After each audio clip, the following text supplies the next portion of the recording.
बड़ी स्पष्ट सी चीज है कि करीब करीब सारे साथी आज जो यहाँ जिन्होंने ज्वाइन किया है, इनका संबंध पूर्व में या तो लोकदल से रहा है या इंडियन नेशनल लोकदल से रहा है या जसपा से रहा है। तो ये और इस चीज को दिखाता है कि इलेक्शन की दिशा में जाने लग रहा है। मेरे को रोज कई साथी कहते हैं कि जी फलाने गांव में जो लोग कमजोरी पड़ रही है, वहां वो दूसरा पड़ गया, वहां वो पंचायत चली गई, वहां वो चले गए।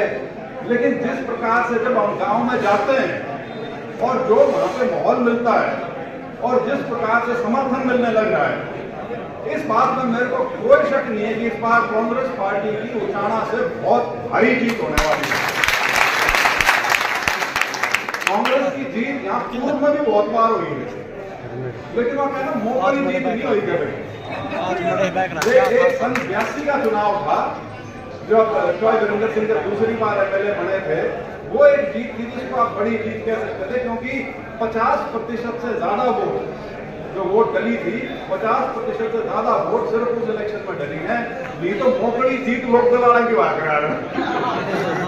तो आज लेकिन जो इस बार का चुनाव है उसमें सबसे नई चीज यही है कि वो जो पुरानी जो एक यहाँ पे राजनीति बन गई थी, वो इस बार गई।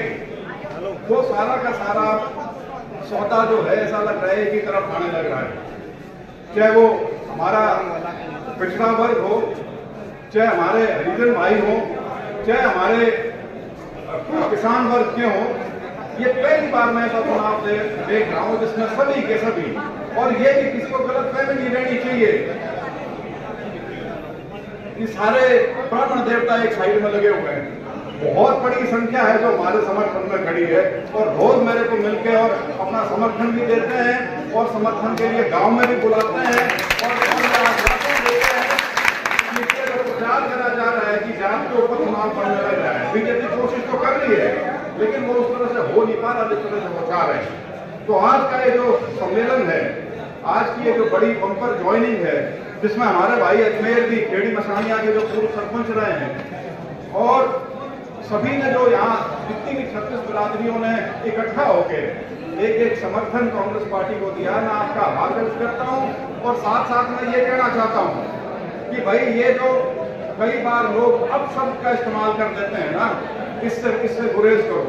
बीजेपी इसी चीज पे खेल खेलना चाहती है सारा का सारा, और ये मैं इनको दोष नहीं दूंगा सोशल मीडिया वालों को, लेकिन जब आप किसी के ऐसे आदमी के सामने कैमरा खड़ा करके माइक लगा दो ना, चाहे उसको 2 वोट ना हो, लेकिन वो अपना आप को इतना चौड़ा समझ नहीं किया होगा, उसको मुंह तक ये बोलते उसका कोई भरोसा नहीं करता। तो ऐसे ही कुछ अपशब्द जो थे वो एक हल्के में हमारे पड़ोसी हल्के में इस्तेमाल किए गए, मैं उसकी घोर निंदा करता हूं। और इसी प्रकार की चीज है जिसको बीजेपी हमेशा बढ़ाने की कोशिश करती है, बजाय ये कि ऐसी चीजों के ऊपर मरहम लगाया जाए, वो इन चीजों को कुरेद के इनको बढ़ाने का काम करती है। तो हमें इस प्रकार के किसी जाल में नहीं फंसना।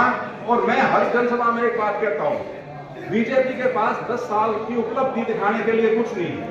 उनका सारा का सारा जो खेल है वो विभाजन के ऊपर है, पूरी राजनीति जो है विभाजन के ऊपर है।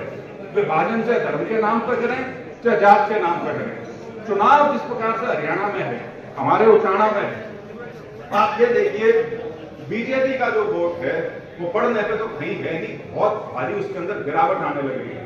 तो उनको अपनी हार जो है वो बिल्कुल स्पष्ट और मुंह बाय खड़ी दिखती है। तो वो सिर्फ 2 तरह की राजनीति कर रहे हैं जिससे उनको लगता है कि शायद कुछ संभावना इलेक्शन में बन सके। एक तो जैसे मैंने कहा, वो जाति आधारित राजनीति करके समाज को बांटने की कोशिश कर रहे हैं, और दूसरा वो ये चाह रहे हैं कि ऐसे लोगों को खड़ा कर दो, उनको फीसे दो, उनकी फंडिंग करो, उनके साथ ताम झाम जोड़ो जो कांग्रेस की वोट काटने का काम कर सके। क्योंकि आज के दिन कांग्रेस इतनी मजबूत स्थिति में है हरियाणा में, जिसका आपने सिर्फ एक छोटा अंश लोकसभा में देखा। लोकसभा के चुनाव में कुछ ही कह लीजिए मोदी जी का नाम चलता है और उसी नाते वो अभी भी वो 5-5 की जो बात है, लेकिन असेंबली के चुनाव में एक तरफा चुनाव हरियाणा में करीब करीब स्पष्ट सबको दिखने लग गया है। तो बीजेपी की जो स्ट्रेटेजी जो कहते हैं, योजना जो कहते हैं, वो सिर्फ और सिर्फ 2 चीजों पर आधारित है। एक जातिगत विभाजन और दूसरा कैंडिडेट ऐसे खड़े करो जो कुछ कांग्रेस की वोट काट सके। इन चीजों से आपको सावधान रहना है। हम सब यहाँ जो हैं, और आप तो सारे नेता लोग हैं, आप अपने समाज के प्रमुख लोग हैं, अग्रणी लोग हैं, जो जिनकी सिर्फ अपनी वोट नहीं है, आपका प्रभाव है। आप अपने गांव में, अपने गुआंढ में, अपने भाईचारे में, आप अपने रिश्तेदारियों में जब जाएंगे तो आपने ये चीज उनको समझानी है, और इसको सिर्फ 10-12 दिन और संभाल के रखना है। 5 तारीख का अपना चुनाव है। ये सुनिश्चित करना है कि कांग्रेस यहाँ से बहुत भारी बहुमत से जीते, ताकि हमारी जो भूमिका हरियाणा सरकार में होनी चाहिए, हमारा क्योंकि उचाना का बहुत वजन है भाई, हल्के में ना लियो इसमें वो बहुत वजन है इस हल्के का, और उसकी तस्दीक ये तो आज सारे भाई ज्वाइन करें, ये कर सकते हैं, क्योंकि हर व्यक्ति की नजर इस सीट पर टिक जाती है। आज घूम फिर पता नहीं क्या है ऐसा उठाना में, या स्वामी वीरेंद्र सिंह ने ऐसा क्या करा था यहाँ पे कि सारे के सारे लेकर आगे टिकने की कोशिश कर रहे हैं कि यहाँ से काट दो कुछ।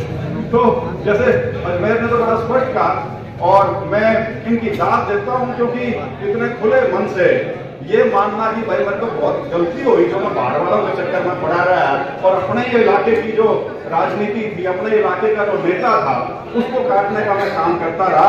तो उस चीज के लिए मैं इनका शुक्रगुजार हूँ। इतनी साफ कोई से आप लोगों के साथ बात करी। बाकी महावीर जी और इनकी सारी टीम जो आज हमारे साथ जुड़ी है, जो पूरा हमारा गरीब समाज है, पिछड़ा समाज है, और आप सबको पता है मेरे पिताजी की जो 50-52 साल की राजनीति रही है, उसमें जितना कांग्रेस के हिसाब से कह लीजिए या उनकी अपनी राजनीति के हिसाब से कह लीजिए, जितने पिछड़े वर्ग के हितैषी वो रहे हैं और दिल से रहे हैं, सिर्फ यूं नहीं कि वोट बटलीकरण खातर रहे हो, सही मायने में दिल से यदि किसी ने आप लोगों का हमेशा, आपने भी जो भरपूर प्यार उनको हमेशा दिया है, उसके लिए मैं आपका आभारी हूं। और इन्हीं शब्दों के साथ आप सभी का आज यहाँ पर कांग्रेस के परिवार में बहुत भारी मैं स्वागत करता हूं, और इस उम्मीद के साथ कि बहुत भारी जीत हमारी उचाना में होने जा रही है।